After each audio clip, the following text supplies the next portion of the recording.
tal? Buenas noches. Estamos en Contralínea, periodismo e investigación a través de netchannel.tv.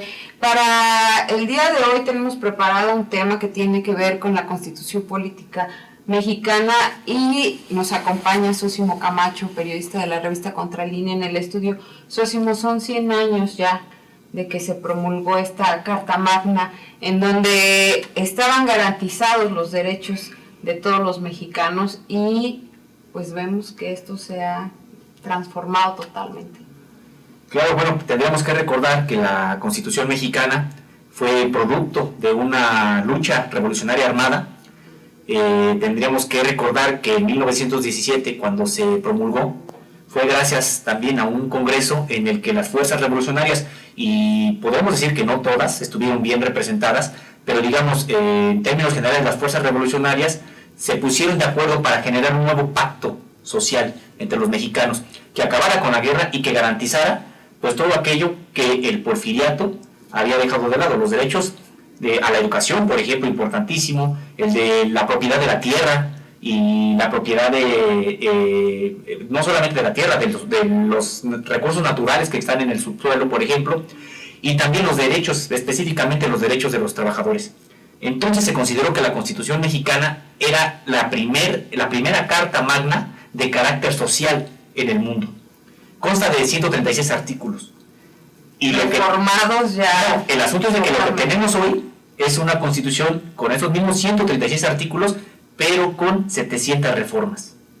Entonces, es una Constitución que ha sido intervenida de manera muy intensa, muy fuerte, y de acuerdo con los investigadores que nosotros consultamos, no nada más es el número de intervenciones lo que preocupa, porque en efecto puedes tú intervenir una Constitución, una Carta Magna, no son intocables, puedes tú intervenirlas para adecuarla al momento presente. Sin embargo, tendríamos que señalar que más de 400 reformas se dieron en el periodo de los gobiernos neoliberales. A partir de 1982 con Miguel de la Madrid, que es, por lo que vi en tu texto, uno de los que más reformas comenzó a hacer, y bueno, ya después continuaron los presidentes priistas, pero los panistas no se quedan atrás, ¿no? No, es que en efecto han sido últimos sexenios, podríamos llamarlo, para desmontar aquellos logros que había logrado desde el punto de vista social y nacional la revolución. Lo que se está atacando actualmente es todo lo que tenga que ver con propiedad nacional, con propiedad comunal o propiedad colectiva, por ejemplo. Aquí, por los afanes privatizadores, se han tenido que cambiar muchos artículos, y además no nada más es de que se privaticen bienes de la nación, sino que además se genera todo un entramado jurídico para abrir el espacio a podemos decir, a los intereses del capital, para que se facilite hacer negocios, si es que los ejidatarios podían ampararse ante un intento de expropiación, ahora ya no se puede, etcétera. Entonces, podemos decir que es una andanada en contra de la Constitución de 1917, que bueno, pues se ha ido consolidando y no ha sido privativo de los gobiernos priistas de los últimos sexenios, sino por supuesto de los panistas. En realidad, priistas y panistas actualmente hoy comparten, y otros partidos que están en el espectro, la mayoría del espectro electoral, comparten la misma ideología neoliberal. Entonces, comentabas que las reformas empiezan fuerte, muchas reformas a partir de Miguel de la Madrid. En efecto, ahí es cuando empiezan y hasta la fecha. Y resulta que ahora, durante el gobierno de Enrique Peña Nieto, y con todo esto que se llamó el Pacto por México, pues ya van 147 reformas en el tiempo que llevamos del sexenio. Es decir, que se convierte este sexenio el que mayor número de intervenciones a la Constitución ha logrado. En segundo lugar está el anterior, el de Felipe Calderón, logró 110. Y así podemos señalar, pero en efecto, el periodo de mayor número de intervenciones a la Constitución son de 1982 a la fecha. Y bueno, justamente en este periodo en donde se han reformado 147 bueno, se han llevado a cabo 147 reformas. 700, en el periodo de Peña Nieto. Sí, 147. Vemos las reformas estructurales ya casi finiquitadas en su totalidad, concluidas, por así decirlo, y bueno, vemos artículos como el que tiene que ver con la explotación de hidrocarburos que son de interés prioritario antes que las tierras. Vemos la reforma educativa, vemos la reforma laboral que se hizo en sexenios anteriores, y justamente hablas de estas reformas estructurales o llamadas reformas estructurales en tu texto. ¿Y qué es lo que nos comentan los investigadores? Bueno, en efecto, la Constitución, muchos son los artículos que son fundamentales, que son nodales para todo el entramado jurídico, para este contrato social, digamos, de los mexicanos. Pero siempre han destacado el artículo 3, que tiene que ver con la educación, el artículo 27, que tiene que ver con la propiedad de la tierra, y el artículo 123, que tiene que ver con los derechos de los trabajadores. Son artículos importantísimos porque precisamente quienes hicieron la revolución fueron campesinos, fueron trabajadores que demandaban buenas condiciones de vida para todos y dentro de ellas educación. Por eso es por lo que son los 3 artículos, podríamos decirlos que nodales, fundamentales, torales de la Constitución mexicana. Entonces, precisamente sobre esos artículos se ha tenido que reformar para transformar la Constitución de un contrato social a, como nos señala uno de los investigadores, el abogado Manuel Fuentes, señala lo que tenemos ahora es un gran código mercantil.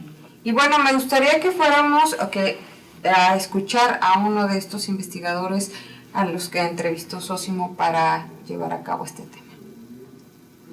Las normas jurídicas mexicanas han hecho que estos aspectos tan importantes de los derechos humanos sean totalmente mandatorios. Las principales contrarreformas en contra de los derechos humanos se han dado precisamente después de que se reconocieron los derechos humanos como un tema totalmente contradictorio, es decir, finalmente al Estado le importado poco que haya un reconocimiento de los derechos humanos y ha planteado leyes regresivas en donde la preeminencia es estar protegiendo los intereses de los particulares, los intereses de las empresas, sobre todo extranjeras, e incluso posibilitando de que todas las disputas que se puedan dar con los empresarios o inversionistas se permita de que no sean jueces mexicanos los que resuelvan las controversias, sino sean jueces internacionales. Y obviamente pues este tipo de aspectos, pues en conclusión diríamos que nos encontramos con una constitución totalmente en donde se ha girado una situación totalmente contraria al espíritu del constituyente. Bien dices, allí en 1917 se crearon por primera vez las garantías sociales y que ahora simplemente están allí hechas añicos. Algunas de ellas todavía subsisten, pero no hay un mecanismo para la protección. Están como meta muerta en la Constitución y bueno, finalmente los grupos sociales que han estado luchando y demás lo siguen haciendo por la vía de los hechos, abriendo espacios con todas las dificultades, pero el escenario de la Constitución pues se ha convertido en un instrumento ahora de regresión y en perjuicio de la sociedad mexicana. Un modelo de país que no corresponde a los intereses de los nacionales, es un modelo de país en donde se ha sustituido el tema de país por el tema de la empresa. Es el tema de la empresa, de las inversiones, lo que ahora se protege. Y entonces esto tiene que ver pues con la usura, con la ganancia particular, y obviamente se ve como un tema regresivo en el que se proteja el interés nacional, el interés de darle fortaleza al Estado. Lo que ha tenido como consecuencia eso ha sido un Estado pequeño, ahora es un Estado pequeño pero torpe, que ahora obviamente son las empresas las que deciden el rumbo del país y pues obviamente esto ha traído como consecuencia de que tengamos los salarios más bajos, una seguridad social realmente en el piso, sin ningún elemento de mejora como se proyectó. Entonces, realmente es como una serie de derechos que están totalmente subordinados a los intereses del capital.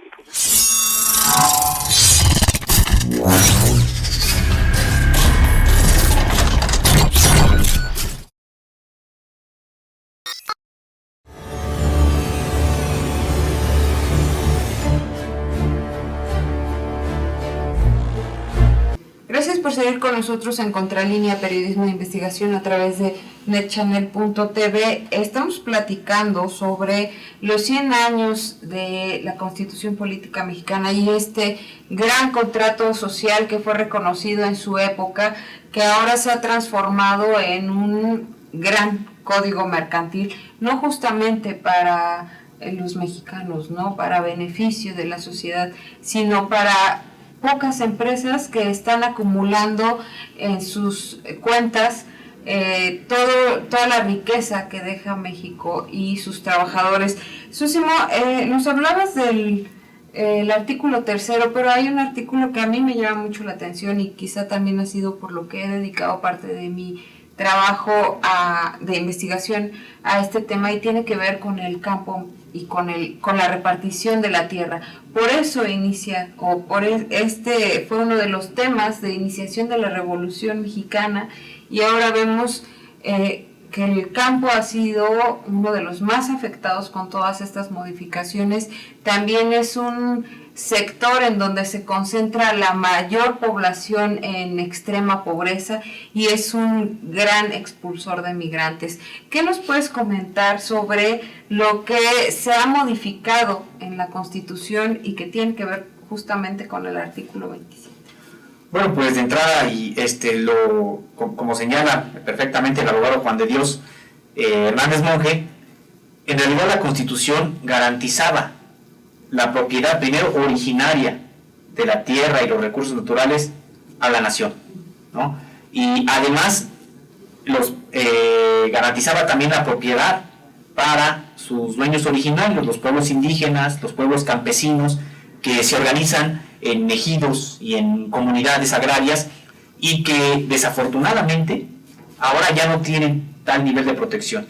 Con la reforma que ocurrió desde tiempos de Carlos Salinas de Gortari, prácticamente se autorizó la disolución de los ejidos.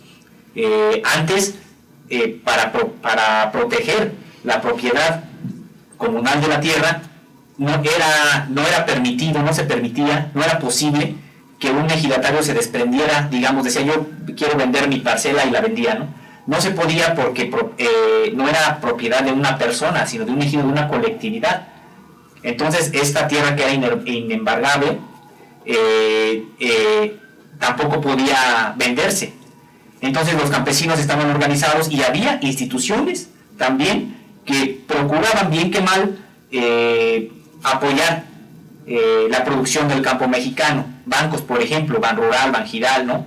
Por ejemplo, distintos programas que trataban de hacer funcionar esta producción comunal de la tierra, ya sea como ejidos o como comunidades agrarias. Después de la reforma de Carlos Salinas, se les dio entre comillas, ese fue podríamos decir que el eufemismo de decir que se les dio la libertad de que los campesinos hicieran con su tierra lo que quisieran. Y pues lo que llegó es de que llegaron los grandes acaparadores y que compraron ejidos enteros, que asfixiaron a los campesinos que no querían vender, y que por eso ahora tenemos nuevos terratenientes, que son los que producen en miles de hectáreas, generalmente no para consumo mexicano, sino para productos de exportación, ¿no? Pero prácticamente el campesinado está totalmente destruido, todo el campo mexicano está prácticamente destruido. Ese es uno nada más de los aspectos de las reformas al artículo 27. Tendríamos que recordar que otros de los aspectos son, por ejemplo, aquellos que tienen que ver con el petróleo, con los recursos minerales, con incluso los montes, las aguas. Tendríamos que recordar, tan solo un ejemplo, que de esta reforma al artículo 27 y el artículo 28 de la Constitución, de esta reforma a la fecha, Canadá y Estados Unidos principalmente han sacado más plata y oro de México que lo que se sacó en todo el periodo colonial. Tenemos datos de que las mineras extranjeras solo dejan a México el 1.8% de todo lo que ganan, y bueno, la explotación que han dejado el oro y la plata no solamente tiene consecuencias económicas, ¿no?, sino también sociales y ambientales. Me gustaría que escucháramos a otro de los investigadores de los que entrevistaste para después seguir hablando del tema. ¿Qué te parece? Claro que sí. Sí, me parece que es una efeméride que solamente la podemos ver con mucha tristeza, con mucha añoranza. Lo que se logró en 1917 hoy fue destruido. Y las causas profundas que dieron origen a la Revolución Mexicana, cuyo fruto más importante fue esa que fue llamada la primera constitución social del mundo, pues hoy esas mismas condiciones las volvemos a observar de manera generalizada en toda la República. Es evidente que estas personas que hoy dicen que gobiernan el país piensan en inglés y pretenden asimilar a nuestro país, a los Estados Unidos de Norteamérica, en una concepción completamente trasnochada. Tanto así que el nuevo presidente electo ha planteado que México ha abusado de Estados Unidos, ¿no?, que el Tratado de Libre Comercio significó un abuso en favor de México y en perjuicio de los Estados Unidos. Cuando realmente lo que podemos ver en el fondo es que las llamadas reformas estructurales, que son las reformas de los artículos 3, 27, 28, 123, especialmente de la Constitución, algunos otros más, con lo de la reforma de los derechos humanos o lo de los derechos y cultura indígenas en el artículo 2 de la Constitución, etcétera. Pero a mí me parece que esos artículos de las reformas estructurales han significado, en términos lisos y llanos, un golpe de Estado constitucional en México. El espíritu original del constituyente del 17 hoy no queda prácticamente nada, incluyendo los aspectos más importantes. Yo diría, por ejemplo, la propiedad originaria de la tierra, las aguas, los bosques, los hidrocarburos, las gemas preciosas, los metales preciosos, que decía la Constitución, son propiedad originaria de la nación mexicana.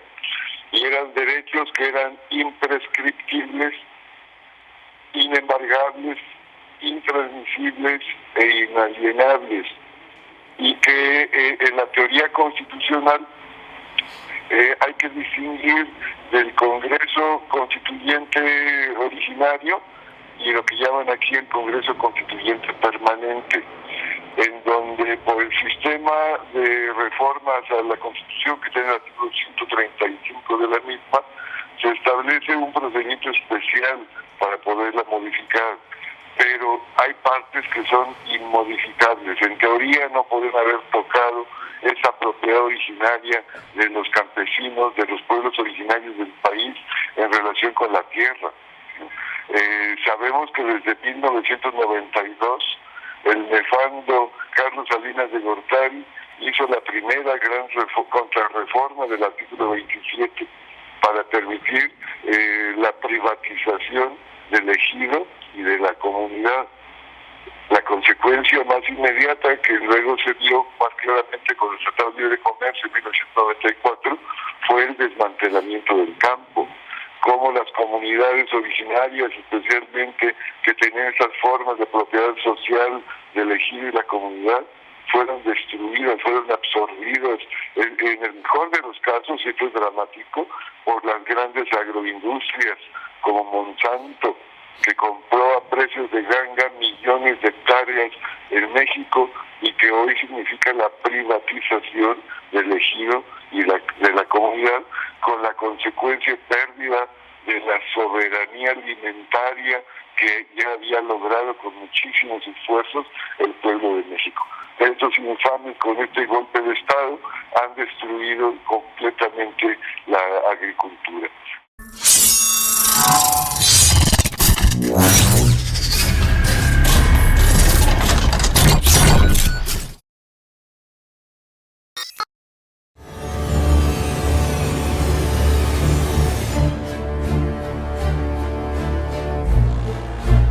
Gracias por seguir con nosotros en Contralínea, periodismo de investigación a través de netchannel.tv. Y bueno, no quisimos dejar pasar el aniversario de la Constitución Política Mexicana, que fue el pasado domingo 5 de febrero. Hoy martes hacemos un recuento de lo que ha sido o ha ocurrido con este gran pacto social que fue en su época y que ahora se ha convertido en un enorme código mercantil que abre las puertas y entrega las tierras para aquellos a los que les fueron quitadas justamente con la Revolución Mexicana. Hablamos de los nuevos terratenientes, de los explotadores de suelos que se llevan del país grandes ganancias y que dejan poco para los mexicanos o casi nada para los mexicanos, pero que sí devastan el medio ambiente y afectan a sociedades enteras. Sosimo, me gustaría que este último bloque pudiéramos hacer una conclusión de pues esta investigación que realizaste para la revista de Contralínea. Bueno, pues podríamos señalar que la Constitución mexicana, así reformada como ya está, ha generado que vuelvan a generarse a su vez las condiciones previas que existían al movimiento armado de 1910. Hablábamos hace un momento de cómo se ha vuelto a concentrar la posesión de la tierra en pocas manos y han vuelto las tiendas de raya, por ejemplo. En Contralínea nosotros hemos documentado cómo son las condiciones de los jornaleros, que ahora se les dice jornaleros, pero antes de 1910 se les llamaba peones acasillados. Viven exactamente en las mismas condiciones. Ni siquiera tienen la libertad para decidir si quieren dejar de trabajar en ese campo que los contrató, porque hay guardias blancas que están también a la casa de aquellos que intentan escapar. Eso lo tenemos totalmente documentado en la revista. Además, con estas tiendas de raya que venden los precios, venden los utensilios para la vida cotidiana y para el propio campo, en el trabajo, más altos que en cualquier otro lugar, y no pueden estos jornaleros ir a comprarlos a ningún otro lado, lo tienen que comprar en la tienda, que es la del patrón. La tienda de raya, ¿no? Exactamente, lo que comentaban, en realidad la tienda de raya está de vuelta en este país.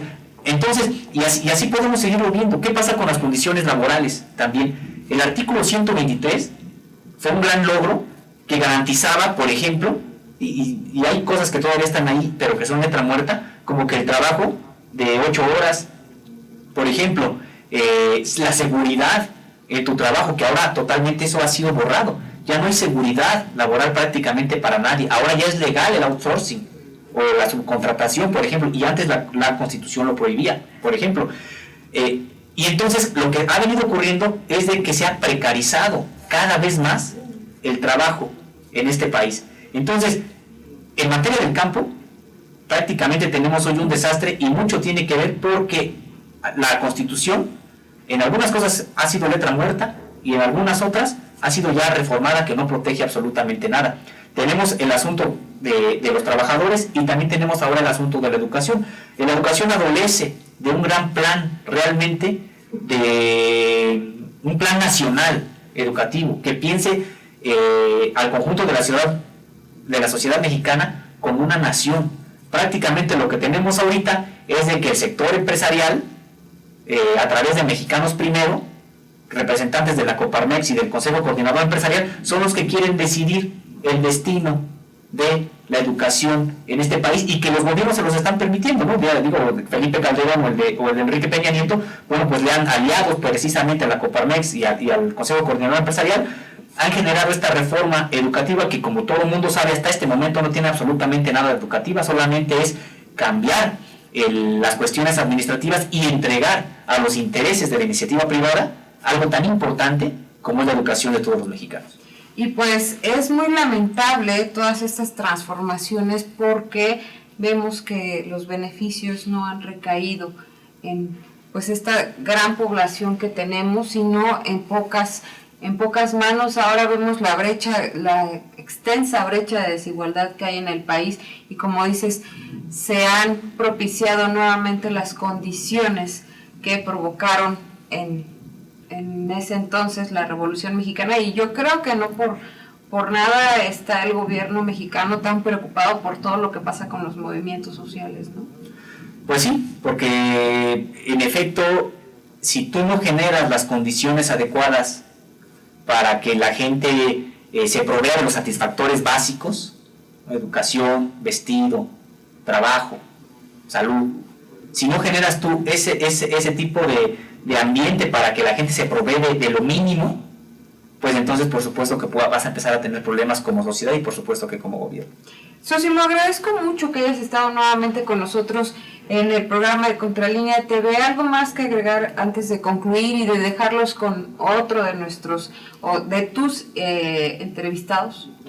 No, simplemente que bueno, son 100 años de un proyecto de nación que vimos que fue un proyecto fallido, no necesariamente porque hubiera sido un mal proyecto, por supuesto que había muchos ajustes que tendría que hacerse también, pero fue sobre todo fallido porque esa revolución fue traicionada, porque esa revolución también se volvió corrupta en el poder y estamos ahora viendo las consecuencias.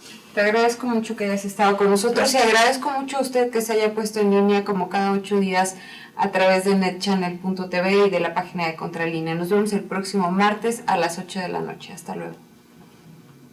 Hablando con referencia a la Constitución del 17, la Constitución del 17 fue pensada para un contexto en el que se pretendía democratizar la educación, en la que se pretendía llegar a amplios sectores, que se pretendía masificar incluso la cobertura de lo educativo. La Constitución del 17 planteó un proyecto nacional. Yo creo que prácticamente junto con el del cardenismo, son los únicos 2 proyectos nacionales de educación que hemos tenido en los últimos 100 años. Fue a partir de la Constitución del 17 que se crearon las escuelas rurales, la aportación pedagógica de México a la educación en el mundo, que se crearon las misiones culturales. Las propuestas del cardenismo emanan todavía como parte de este espíritu constitucional del 17. Hoy tenemos una perspectiva bastante diferente a partir del acuerdo de modernización educativa que se impulsa en el 92, que tiene aplicación en 1993. Hay un rompimiento radical con un proyecto nacionalista pensado para el desarrollo nacional, pensado para el impulso de nuestro país, de nuestra identidad cultural, de nuestra historia. Y este rompimiento pues implica abrirse a los intereses del capitalismo internacional, a los intereses de la globalización económica. De hecho, con el acuerdo de modernización de la educación básica de 1993 se estaba pensando en atender a lo que sería el Tratado de Libre Comercio, que un año después se va a firmar con América del Norte, y pues a partir de ahí más bien disponer el sistema educativo ya no para el desarrollo endógeno de nuestro país, sino ponerlo a los intereses, digamos, ya del gran empresariado mundial o de las corporaciones mundiales.